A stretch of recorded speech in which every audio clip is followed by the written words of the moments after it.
মাঠে আপনার তাণ্ডব চালিয়েছেন সেই মাঠে আপনাদেরকে টিকিট দেওয়া পড়া। আপনারা যদি মনে করেন আপনাদের সরকার আপনাদের প্রচুর নিরাপত্তা দিয়ে এসে অত্যাচার করার সুযোগ দিবে, আমি বলে দিচ্ছি আপনাদের সরকারের সাথে আপনার নেতার যতটা সম্পর্ক তার চাইতে ভয়াবহ আরো ভালো সম্পর্ক আমার সাথে আছে।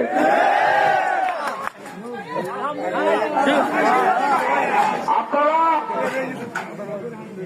আমি আবারও বলতেছি, আমি গতকালকে তারেক রহমানকে ফোন দিয়েছি, ফাইল এই ফোনে আমি এই কথাগুলো তুলে ধরতাম। আমি ঢাকায় গিয়ে ওনাকে আগে আমার ফাইল লড়াই দেবো, আমি ফাইল তৈরি করতেছি কি কি তাণ্ডব আপনারা চালাইছেন।